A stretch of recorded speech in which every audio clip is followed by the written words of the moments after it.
Jalani sidang tuntutan hari ini, mantan Menteri Pertanian Syahrul Yassin Limpo didakwa lakukan pemerasan dan gratifikasi di Kementan hingga 44,5 miliar rupiah.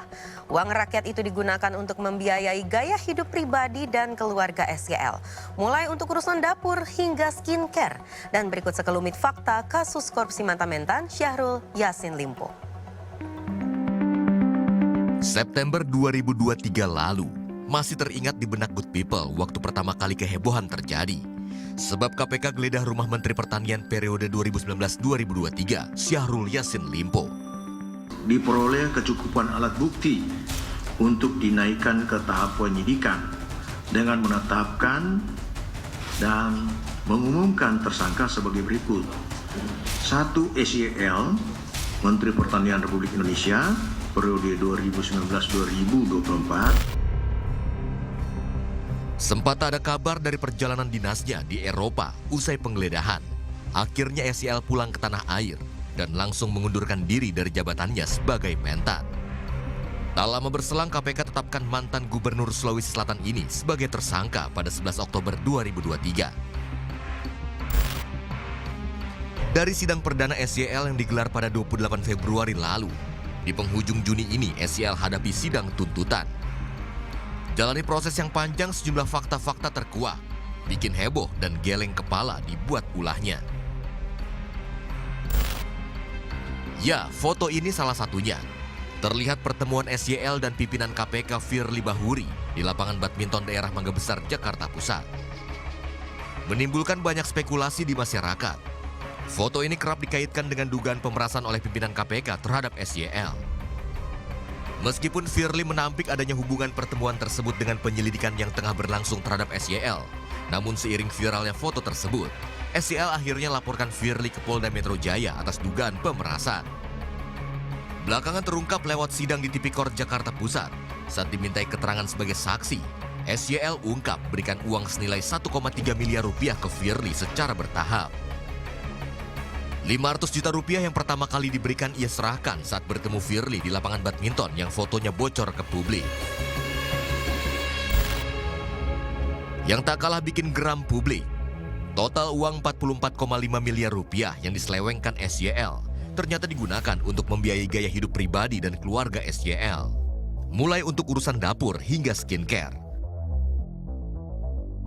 Terungkap pula pemerasan kepada pejabat eselon 1 di lingkungan Kementan dilakukan bersama Sekjen Kementan periode 2001-2023 Kasdi Subagiono, serta Direktur Alat dan Mesin Pertanian Mentan tahun 2023 Muhammad Hatta, yang kini statusnya juga sebagai terdakwa.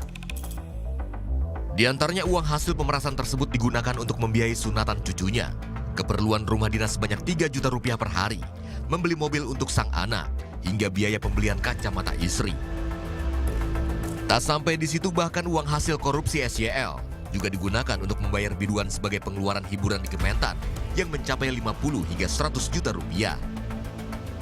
Tak hanya membayar biduan, SYL bahkan menjadikan salah satu biduan, Nayunda Nabila, sebagai tenaga honorer di lingkungan Kementan dengan gaji 3 hingga 4 juta rupiah per bulan. Yang menarik, sang biduan rekrutan SYL hanya pernah masuk kerja 2 kali dalam setahun. Fakta-fakta baru terus diungkapkan oleh saksi-saksi yang dihadirkan dalam sidang. Bagaimana SYL meminta uang kepada stafnya untuk memenuhi kebutuhan yang tidak berkaitan dengan pekerjaannya di Kementan. Atas ulah perbuatannya yang gunakan uang rakyat, kini sang mantan pejabat siap-siap terima hukuman yang akan dijerat. Tim Liputan melaporkan untuk NET. Setelah proses panjang dengan temuan-temuan fakta mencengangkan, mantan mentan Syahrul Yassin Limpo Jumat ini kembali duduk di persidangan untuk terima tuntutan. Nindi Dewinta berada di Pengadilan Negeri Jakarta Pusat. Langsung kita tanyakan Nindi, bagaimana jalannya sidang tuntutan SYL sejauh ini? Selamat sore, dan sekarang ini saya sedang ada di Pengadilan Tindak Pidana di mana sekarang sedang berlangsung sidang dari Syahrul Yassin Limpo dengan agenda tuntutan pembacaan berita untuk umum, pembacaan tuntutan. Tidak hanya soal, penuntut umum juga membacakan tuntutan untuk saksi sebagai pelaku, sekjen dari Kementan, mantan sekjen dan juga dan direktur. Di belakang saya merupakan ruang sidang di Jaksa Penuntut Umum.